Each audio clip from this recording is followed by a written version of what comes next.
चलिए स्टूडेंट्स, अब हम देखने वाले हैं कि हमने अभी तक जो टेबल पढ़ी थी साइन जीरो की वैल्यू जीरो होती है, ठीक है, इस तरह से जो टेबल बनाई थी, तो वो एग्जैक्टली देखने वाले हैं कि वो टेबल्स की जो वैल्यूज़ आती हैं वो वैल्यूज़ कहाँ से आती हैं, ठीक है, कैसे आई, हमने अपने मन से तो नहीं लिख दी हैं, ठीक है। तो जितनी भी टेबल्स थी उन टेबल्स की वैल्यू कहाँ से आती हैं उसको प्रूफ करने वाले हैं हम।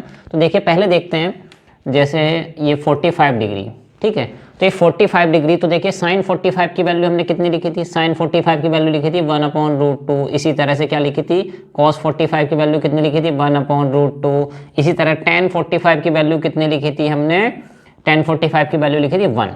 तो इस तरह से जो वैल्यू लिखी थी हमने अपनी मर्जी से तो नहीं लिख दी थी कहीं से, ठीक है। तो ये वैल्यू हम प्रूफ करने वाले हैं कि हाँ भाई ये ट्रिग्नोमेट्रिक टेबल बनाई है हमने, बिल्कुल सही बनाई थी, किसी प्रूफ के साथ, वैलिड रीजन के साथ बनाई है, ऐसे ही अपने मन से नहीं बना दी है, ठीक है। तो उनका प्रूफ करने वाले हैं, ठीक है। तो हम एक एंगल ले ले रहे हैं 45 डिग्री, ठीक।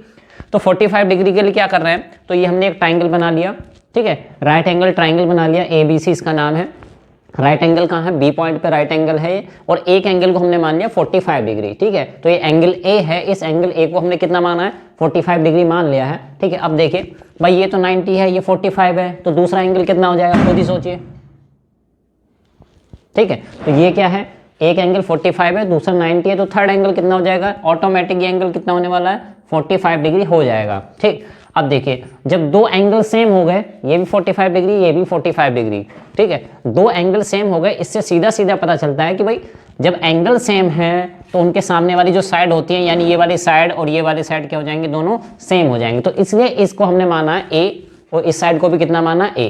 तो इस साइड ए बी जो साइड है उसकी लेंथ कितनी है, ए, और BC जो साइड है उसकी लेंथ कितनी है, ए। तो ये आपको पता चल गया कि भाई हमने दोनों की वैल्यू ए क्यों ली है, ठीक है। ये इसलिए ली है कि भाई सेम एंगल के सामने वाली साइड भी क्या होती है, सेम होती है, ठीक है। तो ये ट्राइंगल की प्रॉपर्टी में हम लोग पढ़ चुके हैं, ठीक। अब हम प्रूफ करने वाले हैं कि भाई साइन 45 की वैल्यू या कॉस की या tan की 45 की वैल्यू कहाँ से निकाली जाती हैं, ठीक। तो ये हमने लिख लिया, ट्राइंगल बना लिया।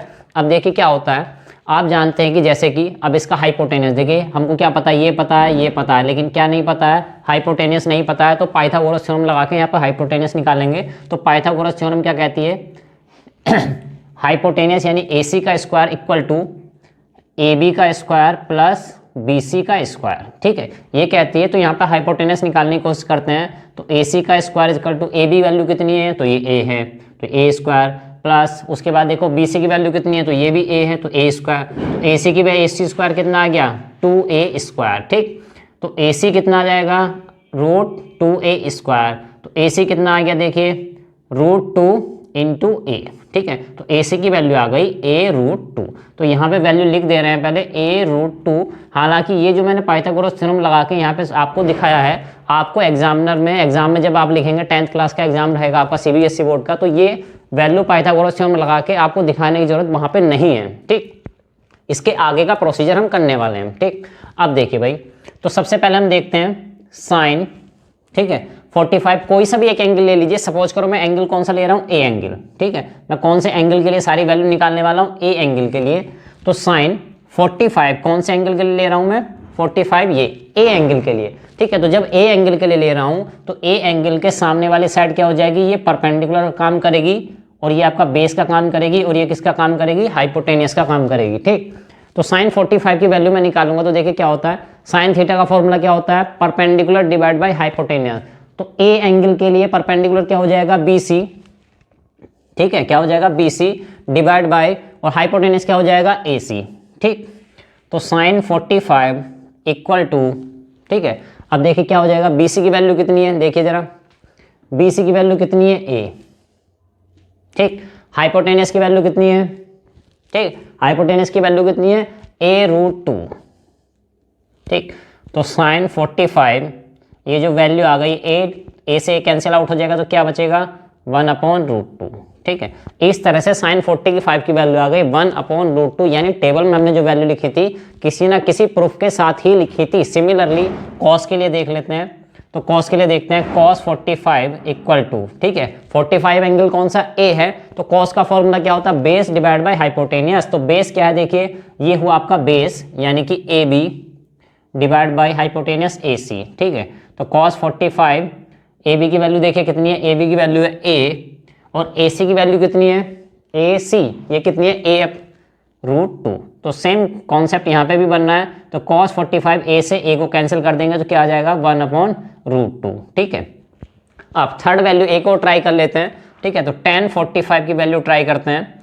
tan 45, tan का फॉर्मूला क्या होता है याद कीजिए, रिमेंबर कीजिए। तो tan का फॉर्मूला जो होता है वो होता है आपका, देखिए ये परपेंडिकुलर है, ये बेस है, ये हाइपोटेनियस है। ठीक है, तो इसका फॉर्मूला होता है परपेंडिकुलर डिवाइड बाई बेस। ठीक है, क्या होता है परपेंडिकुलर डिवाइड बाई बेस, तो ये हो जाएगा आपका BC डिवाइड बाई AB।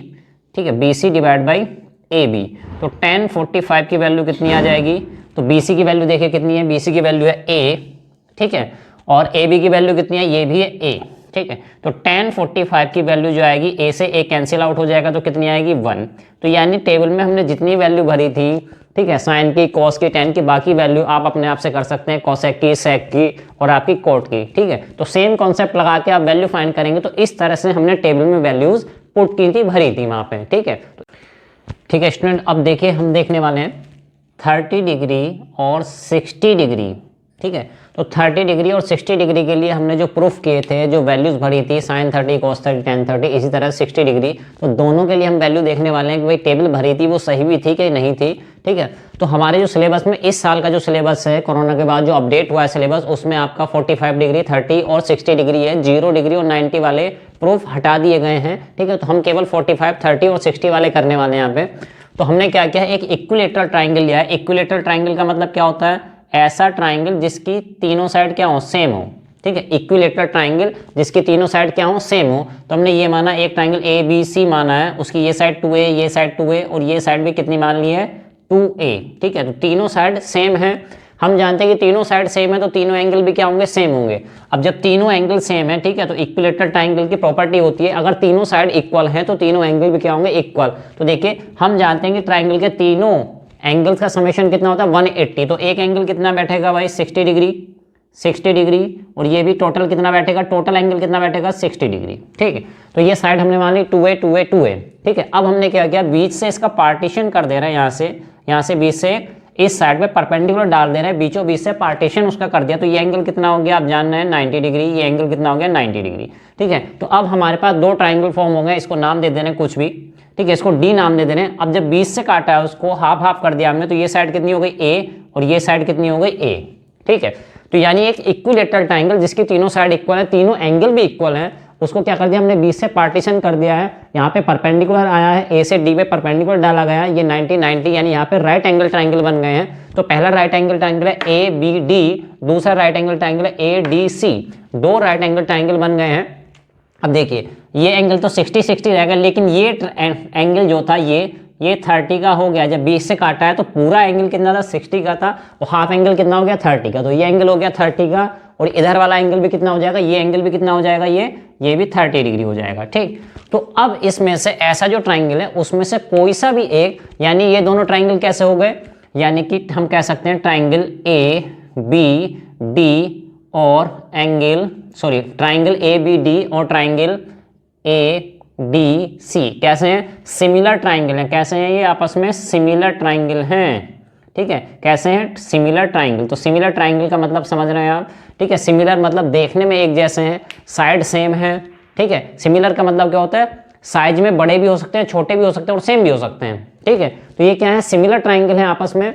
अब सिमिलर ट्राइंगल के सारे एंगल क्या होते हैं, एक दूसरे के बराबर होते हैं, एंगल्स बराबर होते हैं, साइड्स बराबर हो भी सकती हैं, नहीं भी हो सकती हैं। ठीक है, तो ये सिमिलर ट्राइंगल होता है। अब देखिए क्या होता है, इसके आगे हम लोग चलने वाले हैं। तो देखिए, और यहाँ पे जो निकल के समझ में आ रहा है हम लोगों को, ठीक है, तो देखो भाई AB साइड किसके बराबर है, AC के साइड के बराबर है। ठीक है, और BD साइड क्या है, देखिए BD साइड और DC साइड क्या है, ये दोनों साइड कैसी है, इक्वल है, क्योंकि हाफ से पार्टीशन हमने किया गया है, तो यहाँ पे कैसी है, इक्वल है। ठीक, तो उसके बाद क्या है, और साइड में देख रहे हैं आप, ये साइड कैसी है, ठीक है, ये साइड कैसी है, कॉमन है। तो ये तो बिल्कुल सेम हो गए, दोनों ट्राइंगल क्या हो गए, सेम। अब इस ट्राइंगल के लिए हम क्या करने वाले हैं, प्रूफ करने वाले हैं आगे कि भाई sin 30, cos 30 और 60 की वैल्यू कैसे निकाली जाती है। ठीक, तो कोई भी एक एंगल आप ले लीजिए, सपोज करो मैंने ये एंगल ले लिया है। ठीक है, कौन सा एंगल ले लिया मैंने, ये B। ठीक है, एंगल B के लिए मैं बात करने वाला हूँ। तो ये देखिए साइन कितना है 60 डिग्री। ठीक है, साइन 60 डिग्री मैंने ले लिया है, और कौन सा एंगल लिया है, B। ठीक है, तो हम जान रहे हैं कि इसके लिए क्या होगा, ये वाली जो साइड हो जाएगी ये, ठीक है, साइन 60, तो 60 के सामने वाली साइड क्या हो जाएगी, ये हो जाएगी आपकी परपेंडिकुलर। ये साइड क्या हो जाएगी, ये परपेंडिकुलर हो जाएगी। तो इस साइड को मैं थोड़ा अलग करके बना ले रहा हूँ ऐसे। तो ये था 2a, ये बची a, और ये साइड क्या हो गई आपकी एंगल b के लिए परपेंडिकुलर काम करेगी, ये बेस का काम करेगी, और ये आपका हो गया हाइपोटेनियस। ये था a, b और d, ठीक है, इस तरह से। तो देखिए क्या है, मुझे साइड हाइपोटेनियस पता है, मुझे बेस पता है, लेकिन मुझे परपेंडिकुलर नहीं पता है। तो क्या करूंगा मैं उसके लिए, भाई परपेंडिकुलर निकाल ले रहे हैं, ठीक है। तो ये क्या है 2a, ये क्या है a, पाइथागोरस थ्योरम लगा दीजिए इसमें, हाइपोटेनियस का स्क्वायर इक्वल टू बेस का स्क्वायर प्लस परपेंडिकुलर का स्क्वायर, ठीक है। तो ये पाइथागोरस थ्योरम आपको एग्जाम में दिखाने की जरूरत नहीं है, ठीक। तो ये कितना आ गया, हाइपोटेनियस कितना है 2a का स्क्वायर इक्वल टू बेस कितना है a, तो a का स्क्वायर प्लस परपेंडिकुलर का स्क्वायर, तो परपेंडिकुलर ही हमको निकालना था। तो ये क्या आ जाएगा स्क्वायर 4a स्क्वायर, और ये आ गया आपका a स्क्वायर, ठीक। तो परपेंडिकुलर की वैल्यू कितनी आ रही है 4a square minus a square, यानी कि 3a स्क्वायर। p स्क्वायर की वैल्यू तो हमें क्या चाहिए थी, परपेंडिकुलर की वैल्यू चाहिए थी, तो ये आ जाएगी √3 इंटू a, ठीक है। ये आप कह सकते हैं परपेंडिकुलर वैल्यू कितनी आ रही है a√3, ठीक है। तो यहाँ वैल्यू लिख दे रहे हैं a√3, तो हमें केवल इसी की जरूरत पड़ने वाली है, ठीक है। a√3 ये वैल्यू आ गई। अब देखिए यहाँ पे अब हम सीधे सीधे वैल्यू लगा सकते हैं, ठीक है, सीधे सीधे वैल्यू लगाने वाले हैं। तो पहले 30 के लिए कर लेते हैं, ठीक है। तो साइन 30, ठीक है, साइन 30 तो किसके लिए ले रहे हैं, ये एंगल कितना है 60 डिग्री है, और ये एंगल कितना है 30 डिग्री, ठीक। तो जब एंगल ए की बात कर रहे हैं तो जो कि 30 डिग्री है, तो इसके सामने वाला क्या हो जाएगा, देखिए परपेंडिकुलर हो जाएगा, इसके सामने वाला क्या हो जाएगा, परपेंडिकुलर हो जाएगा, ठीक है। अब एंगल ए की बात कर रहे हैं तब ये क्या हो जाएगा परपेंडिकुलर, यानी साइन 30 का वैल्यू लिख सकते हैं हम, परपेंडिकुलर क्या है BD, तो आप लिख सकते हैं BD डिवाइड बाई हाइपोटेनियस। तो हाइपोटेनियस क्या है यहाँ पे AB, ठीक है। तो अब देखिए क्या हो गया, साइन 30 की वैल्यू आ गई है आपकी क्या BD डिवाइड बाई AB, तो BD की वैल्यू कितनी है A, ठीक, और उसके बाद क्या है AB, तो AB की वैल्यू क्या है 2A, ठीक है। तो आप देख रहे हैं तो ये वैल्यू A से A कैंसिल आउट हो गया, क्या आ गया 1/2। तो इस तरह से साइन 30 की वैल्यू आ गई है 1/2, ठीक। सिमिलरली कॉस 30 की वैल्यू देख लीजिए, कॉस 30, तो कॉस 30, कॉस का फॉर्मूला क्या होता है, कॉस का फॉर्मूला होता है बेस डिवाइड बाय हाइपोटेनियस, ठीक है। तो ये तो भाई परपेंडिकुलर हुआ, बेस कौन सा हुआ ये, तो ये इसको आप कह सकते हैं AD यानी कि base divide by hypotenuse. Hypotenuse क्या हुआ आपका AB, ठीक है। तो AD की वैल्यू रखिए, AD की वैल्यू कितनी है a√3 divide by AP, hypotenuse कितना है 2A, ठीक है। तो ये cos 30 की वैल्यू आपकी आ गई कितना, A से A कैंसिल आउट हो जाएगा, तो आ जाएगा √3/2। तो cos 30 की वैल्यू यहाँ से आ गई। एक और निकाल लेते हैं tan की वैल्यू, ठीक है, tan 30 की वैल्यू और निकाल दे रहे हैं। तो tan थीटा का जो फॉर्मूला होता है वो आपका होता है परपेंडिकुलर डिवाइड बाय बेस, ठीक है। tan थीटा का फॉर्मूला रिमाइंड कीजिए, परपेंडिकुलर डिवाइड बाय बेस। तो इसके 30 के सामने वाला क्या परपेंडिकुलर यानी कि BD, ठीक है, डिवाइड बाय बेस। बेस क्या है यहाँ पे, सॉरी परपेंडिकुलर क्या है यहाँ पे 30 के सामने वाला परपेंडिकुलर यानी कि BD हुआ, और बेस क्या हुआ, बेस हुआ आपका AD, ठीक है। तो देखिए BD की वैल्यू कितनी है A, और परपेंडिकुलर क्या है, सॉरी ये कितना है आपका a√3 बेस, ठीक है। तो A से A कैंसिल आउट हो जाएगा, तो यहाँ पे भी आ जाएगा tan 30 की वैल्यू ये आ जाएगी 1/√3, ठीक है। तो इस तरह से आप साइन कॉस और tan की वैल्यू 30 के लिए निकाल पाए हैं। इसी तरह से अब हम क्या करेंगे 60 के लिए, तो हमने 30 के लिए ये वैल्यू निकाल चुके हैं सारी की सारी। अब हम किसके लिए निकालेंगे 60 डिग्री के लिए। तो देखिए साइन 60 डिग्री, ठीक, तो साइन 60, अब ये सारे बेस और परपेंडिकुलर चेंज हो जाएंगे, तो इसके लिए बात नहीं कर रहे हैं, अब किसके लिए बात कर रहे हैं, इसके लिए 60 डिग्री के लिए। तो ये क्या हुआ, ये परपेंडिकुलर काम करेगा, और ये क्या काम करेगा, बेस का काम करेगा, ठीक। तो देखिए साइन 60 के लिए फॉर्मूला तो वही रहेगा परपेंडिकुलर डिवाइड बाय हाइपोटेनस। तो परपेंडिकुलर क्या हुआ आपका AD, ठीक है, डिवाइड बाय हाइपोटेनस क्या हुआ AB। तो ये वैल्यू कितनी हो गई, देखिए AD की वैल्यू रखिए, तो यानी हो गई a√3, AB की वैल्यू देखिए कितनी है, AB की वैल्यू है 2A, तो A से A कैंसिल आउट हो जाएगा, क्या आ जाएगा √3/2। तो ये सीधे सीधे साइन 60 की वैल्यू आ गई। जैसा कि आप देख रहे हैं साइन 60 और cos 30, ठीक है, दोनों की वैल्यू क्या है सेम है, √3/2। उसके बाद देखिए cos 60 डिग्री, cos 60, तो cos का फॉर्मूला फिर से वही रहेगा बेस डिवाइड बाय हाइपोटेनियस, ठीक है। तो 60, तो बेस क्या हुआ, ये हुआ, ये तो परपेंडिकुलर हो गया, थीटा के सामने वाला क्या होता है परपेंडिकुलर, तो ये क्या है आपका बेस है, यानी इसको कहेंगे हम BD डिवाइड बाय हाइपोटेनियस क्या है AB। तो ये कितना हो गया आपका, देखिए cos 60, BD की वैल्यू कितनी है A और AB की वैल्यू कितनी है 2A, तो ये वैल्यू कितनी है A से A कैंसिल आउट, तो कितना आ गया 1/2। ठीक, तो आप देख रहे हैं cos 60 और sin 30, sin 30 कहाँ गया ये, तो दोनों की वैल्यू क्या है सेम है। ठीक, तो इसलिए आपको टेबल आगे से साइन में ऐसे लिखाई दी और cos में बैकवर्ड करके आपको लिखा दी गई थी। ठीक, अब देखते हैं tan 60 डिग्री की वैल्यू, तो tan का फॉर्मूला लगाएंगे। ठीक है, tan का फॉर्मूला होता है perpendicular divide by base, theta के सामने वाला परपेंडिकुलर यानी कि AD डिवाइड बाय बेस के यहाँ पे BD बेस है आपका। ठीक, तो देखिए वैल्यू रखते हैं, tan थीटा का फॉर्मूला होता है परपेंडिकुलर डिवाइड बाय बेस, तो ये हुआ perpendicular AD divide by base BD हुआ, तो वैल्यू रखते हैं। AD की वैल्यू कितनी है, देखिए AD कितनी है A√3 डिवाइड बाय BD की वैल्यू कितनी है, देखिए BD की वैल्यू कितनी है A, तो A से A कैंसिल आउट हो जाएगा, तो ये आ जाएगी वैल्यू √3। ठीक है, तो इस तरह से किसी भी एंगल की वैल्यू आप निकाल सकते हैं। मैंने आपको साइन की कॉस की निकाल के दिखाई है। ठीक है, 30 साइन कॉस tan तीनों की निकाल के दिखाई है 30 60 की। इसी तरह आप सेक कॉसेक और कॉट की वैल्यू भी यहाँ से फाइंड आउट कर सकते हैं। देखिए स्टूडेंट्स, अब हम देखने वाले हैं नेक्स्ट चैप्टर जिसका नाम है टिग्नोमेट्रिक आइडेंटिटीज। टिग्नोमेट्रिक आइडेंटिटीज क्या होती हैं हमारी, टिग्नोमेट्रिक आइडेंटिटीज। ठीक है, ये हमारा टॉपिक है। ठीक है, तो टिग्नोमेट्रिक आइडेंटिटीज क्या होती हैं पहले जान लेते हैं। आइडेंटिटीज क्या होती हैं, अगर ये पता चल जाएगा तो टिग्नोमेट्रिक आइडेंटिटीज समझने में हमको आसानी होगी थोड़ी।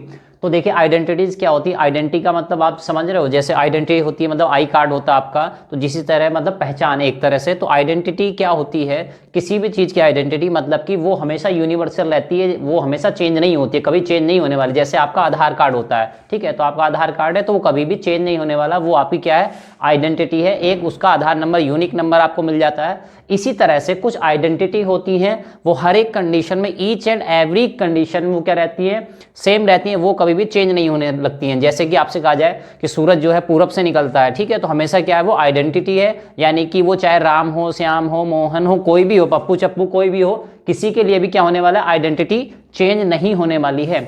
अब आइडेंटिटी चेंज नहीं होगी तो इसका मतलब वो यूनिवर्सल रूल है, एक इक्वेशन है, एक फॉर्मूला है जो कभी भी चेंज नहीं होगी। तो देखिए क्या होता है, एनी इक्वेशन, कोई इक्वेशन होती है इज कॉल्ड आइडेंटिटी। तो एक किसी इक्वेशन को आइडेंटिटी कहा जाता है कब, व्हेन इट इज ट्रू, जब वो क्या होती है ट्रू होती है, सत्य होती है, सच होती है, for all values of the variable involved. यानी कि कोई ऐसी इक्वेशन उसको कहा जाएगा आइडेंटिटी, कब कहा जाएगा किसी इक्वेशन को identity, when it is true, जब वो सत्य और सच हो, for all values of the variable involve, वो सभी चीजों के लिए, सभी वेरिएबल के, ठीक है, कौन से variable involve in the equation, तो उस इक्वेशन में जितने भी वेरिएबल्स हैं, ठीक है, वो चाहे वेरी हो जाए, घट जाए, बढ़ जाए, चेंज हो जाए, लेकिन उन सभी वेरिएबल्स के लिए वो इक्वेशन क्या होगी, हमेशा सही साबित होगी। तो ऐसे इस टाइप की जो इक्वेशन होती है उसको कहते हैं हम क्या कहते हैं आइडेंटिटी। अब देखिए क्या होता है, कैसी होती है इक्वेशन, अभी लिख के दिखाएंगे आपको। ठीक, अब ये क्या होता है टिग्नोमेट्रिक आइडेंटिटी क्या है, तो टिग्नोमेट्रिक में भाई बहुत सारे इक्वेशन, बहुत सारे फॉर्मूला आने वाले हैं। ठीक है, कुछ फॉर्मूला आप पढ़ भी चुके हैं, sine theta equal to perpendicular divide by hypotenuse, इस तरह से पढ़ चुके हैं हम। ठीक है, तो और भी बहुत सारे फॉर्मूले आने वाले हैं और कुछ फॉर्मूले भी देखने वाले हैं इसी चैप्टर में आप। तो देखिए क्या होता है, एन इक्वेशन, एक इक्वेशन इन्वॉल्विंग टिग्नोमेट्रिक रिलेशन, ऐसी इक्वेशन जिसमें टिग्नोमेट्रिक रिलेशन मतलब यही sine theta cos theta tan theta, ठीक है, कॉट कोसेक, ये सब trigonometric relation of an angle is called trigonometric identity. ठीक है, यानी ऐसी इक्वेशन जिसमें इन्वॉल्व हो, जिसमें हो क्या चीजें हो, टिग्नोमेट्रिक रिलेशन, ऐसी इक्वेशन जिसमें टिग्नोमेट्रिक रिलेशन यानी साइन थीटा कॉस थीटा ये सारी चीजें हों, ऑफ एन एंगल, और किसकी, किसी एंगल के लिए। ठीक है, किसके लिए, किसी एंगल के लिए, यानी किसी एक एंगल के लिए, चाहे वो साइन थीटा कॉस थीटा में कोई रिलेशन दिया हुआ है, चाहे साइन थीटा टेन थीटा में कोई रिलेशन दिया हुआ है। ठीक है, तो ऐसी इक्वेशन जिसमें टिग्नोमेट्रिक रिलेशन हो किसी एंगल के लिए, ठीक है, या किसी एक एंगल के लिए, किसी दिए गए एंगल के लिए, इज कॉल्ड टिग्नोमेट्रिक आइडेंटिटी। तो ऐसी चीजों को, ऐसी इक्वेशन को क्या कहा जाता है, टिग्नोमेट्रिक आइडेंटिटी। तो देखिए क्या होगा, बहुत सारे, जैसे कि एक मान लीजिए, अभी हम मान लीजिए ये फॉर्मूला पढ़ रहे हैं, sine square theta plus cos square theta equal to 1। Suppose करो मैंने आपको ये इक्वेशन दी, ठीक है, मैंने क्या दी, अभी इसका हम प्रूफ भी कराएंगे आगे चल के। तो sine square theta plus cos square theta equal to क्या कह दिया मैंने 1। तो ये इक्वेशन है जो कि साइन थीटा और कॉस थीटा में एक रिलेशन दिखा रही है। क्यों दिखा रही है भाई, देखो अब मैंने यहाँ पे थीटा की वैल्यू तो दी नहीं है, अगर मैं यहाँ पे थीटा की वैल्यू 0 रख दूँ, यहाँ भी 0 रख दूँ, तो क्या वो 1 होगा, ठीक है। तो अगर ये ट्रिग्नोमेट्रिक आइडेंटिटी है तो ये सच होगा, ठीक है। उसी तरह अब मैं थीटा की वैल्यू चेंज कर दूं, अब यहाँ पे थीटा की वैल्यू रख दूं 30 डिग्री, तो भी अगर ये सच है। अगर मैं थीटा की वैल्यू रख दूं 45, फिर रख दूं 60, फिर रख दूं 90, इस तरह से, यानी थीटा की, लेकिन हाँ ये ध्यान रखना है जो थीटा की वैल्यू यहाँ होगी वही थीटा की वैल्यू यहाँ भी होगी, ठीक है। तब उस केस में अगर ये इक्वेशन वैलिड है, सही साबित होती है, सच साबित होती है, तब हम इसको कह सकते हैं क्या, कि ये ट्रिग्नोमेट्रिक आइडेंटिटी है, ठीक है। तो हर एक कंडीशन में थीटा की वैल्यू चाहे जो आप कर दें लेकिन सेम होनी चाहिए थीटा की वैल्यू, ठीक है। तो अगर ये सेम हो रही है तब हम इस इक्वेशन को कह सकते हैं कि ये ट्रिग्नोमेट्रिक आइडेंटिटी है, ठीक है। अगर नहीं सच साबित हो रही, हर केस में वेरिएबल लिखा है ना, वैल्यूज ऑफ वेरिएबल, ठीक है। It is true for all values, सभी वैल्यू के लिए, यानी 0 के लिए, चाहे 0 के लिए लो, चाहे 15 डिग्री के लिए लो, 45 के लिए, किसी भी एंगल के लिए ले लो, अगर ये सभी वेरिएबल्स के लिए, सभी वेरिएबल की जो वैल्यू है उनके लिए सही साबित हो रही है, तब इसको हम कह सकते हैं कि ये ट्रिग्नोमेट्रिक आइडेंटिटी है, नहीं तो ये। देखिए स्टूडेंट, अब एक ट्रिग्नोमेट्रिक आइडेंटिटी का हम प्रूफ करने वाले हैं कि ये भाई फॉर्मूला कहाँ से आया, ऐसे ही अपने मन से तो नहीं लिख दिया हमने कि ट्रिग्नोमेट्रिक आइडेंटिटी, हमने बोल दिया कि भाई ऐसा होता है और आपने मान लिया, ठीक है। तो इसका प्रूफ करने वाले हैं कि हाँ भाई ये चीज़ सही है कि नहीं है, ठीक है। तो ट्रिग्नोमेट्रिक आइडेंटिटी है sine square theta plus cos square theta equal to 1, ठीक है। देखिए इस पे आपने इस जैसा एक क्वेश्चन भी किया था, इस क्वेश्चन का प्रूफ भी हमने पिछले चैप्टर में किया था, ठीक है। तो यानी अगर आपको ये पहले से पता होता कि sign square theta plus cos square theta 1 हो जाता है तो हम सॉल्व भी ना करते, सीधे आंसर लिख देते हैं, ठीक है। लेकिन वहां पे आपको सॉल्व कराया गया था।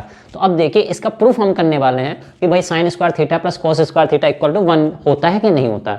तो जैसा कि हम जानते हैं कि कोई भी साइन थीटा कोस थीटा, ये आप जानते हैं कि ये सब ट्रिग्नोमेट्रिक आइडेंटिटी कहाँ वर्क करते हैं, किसी राइट एंगल ट्राइंगल में वर्क करती हैं, ठीक है। तो हमने भी क्या किया, एक राइट एंगल ट्राइंगल ले लिया है, इसका नाम दे दिया ABC, ठीक है।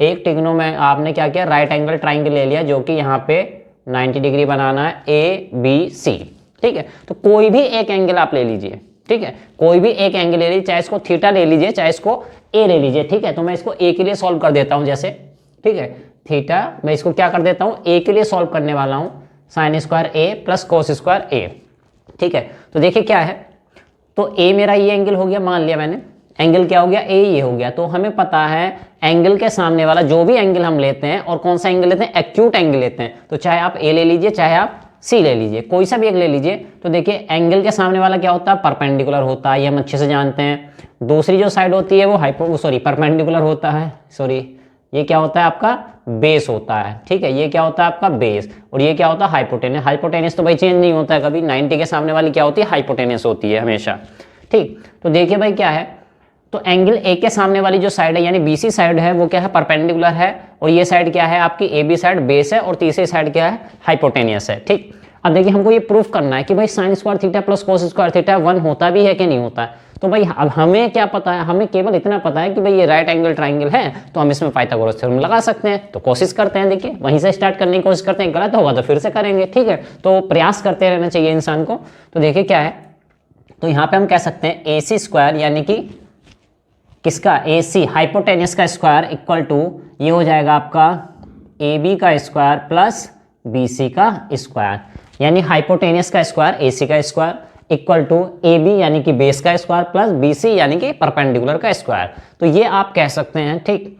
अब देखिए मुझे इस इक्वेशन में क्या लाना है, ठीक है। जब भी आपको क्वेश्चन देगा तो आपको प्रूफ करने के लिए देगा कि भाई ये प्रूफ करो, तो आपको क्या पता है कि मुझे साइन थीटा बनाना है, मुझे कोस थीटा बनाना है, इतना तो दिख ही रहा है, पता चल रहा है आपको, ठीक है। तो ये देखिए AC हुआ, AB हुआ, BC हुआ। अब देखिए आप जानते हैं साइन थीटा का फॉर्मूला, एक जनरल नॉलेज के लिए देख लेते हैं कि साइन थीटा का फॉर्मूला क्या होता है भाई, perpendicular divide by hypotenuse. Cos theta का फॉर्मूला क्या होता है, ठीक है, तो ये होता है बेस डिवाइड बाई हाइपोटेनियस। यानी कि मुझे ये पता चल रहा है कि साइन थीटा और कॉस थीटा में क्या आता है, नीचे हाइपोटेनियस आता है, ठीक है। साइन थीटा में क्या आता है, नीचे हाइपोटेनियस, कॉस थीटा में क्या आता है, नीचे हाइपोटेनियस।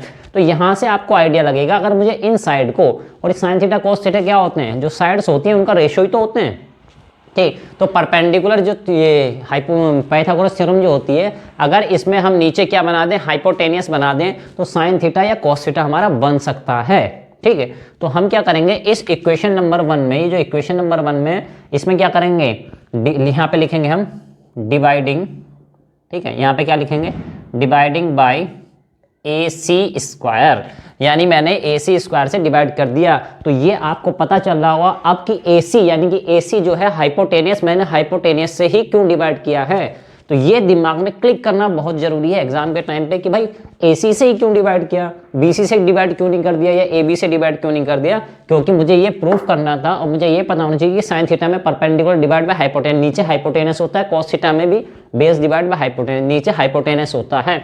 तो मुझे कुछ भी करके नीचे हाइपोटेनियस बनाना है, तो मैं क्या करूंगा, हाइपोटेनियस से मैं डिवाइड कर दूंगा उसको। ठीक, तो देखिए इस इक्वेशन को जब डिवाइड करते हैं हाइपोटेनियस से तो क्या बनता है, AC square divide by AC square और AB square divide by AC square plus BC square divide by AC square.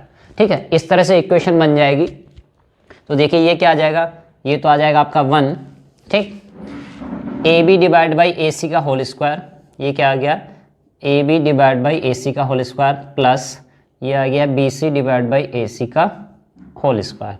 इस तरह से ये क्या बन गया भाई, AB डिवाइड बाई AC। ठीक है, तो ये क्या बन गया, ये बन गया आपका cos। ठीक है, ये क्या बन गया, cos AB divide by AC। तो AB डिवाइड बाई AC, तो AB डिवाइड बाई AC ये क्या है, ये तो बन गया cos थीटा का फॉर्मूला यानी cos A का फॉर्मूला। और किस एंगल के लिए बात कर रहे हैं, तो एंगल के लिए बात कर रहे हैं A एंगल के लिए। ठीक है, तो ये बन गया आपका cos A का स्क्वायर। सिमिलरली ये देखिए BC डिवाइड बाई AC, तो BC डिवाइड बाई AC, तो ये क्या है, परपेंडिकुलर डिवाइड बाई हाइपोटेनस, लेकिन किसके लिए, A के लिए। ठीक है, तो ये बन गया साइन A का स्क्वायर। ठीक है, तो ये आपका बन गया यहाँ पे cos square A plus sign square A। ठीक, इसी तरह तो इसको हम अरेंज करके लिख सकते हैं सही से, sine square A plus cos square A equal to 1। तो ये प्रूफ हो गया आसानी से, लेकिन पॉइंट क्या एग्जाम में क्लिक करेगा, दिमाग में नहीं करेगा कि भाई स्टार्ट कहाँ से करें। तो कहाँ से करें, जैसा कि आप देख रहे हैं ये क्या है, स्क्वायर स्क्वायर इक्वल टू 1। ठीक है, तो स्क्वायर स्क्वायर तो भाई पाइथागोरस थ्योरम में आता है कि परपेंडिकुलर सॉरी हाइपोटेनस का स्क्वायर इक्वल टू बेस का स्क्वायर प्लस क्या कहते हैं इसका परपेंडिकुलर का स्क्वायर। तो वहां से आपको दिमाग में आइडिया आएगा कि भाई कहाँ से मुझे क्वेश्चन सॉल्व करना है। ठीक है, और ये कहाँ से पता चलेगा कि किस चीज़ से डिवाइड करना है, तो साइन है, कॉस है, तो साइन में हाइपोटेनियस आता है, कॉस में भी हाइपोटेनियस आता है। तो यहाँ से आपको कनेक्टिंग लिंक मिलेगा कि भाई मुझे किस चीज़ से डिवाइड करना है।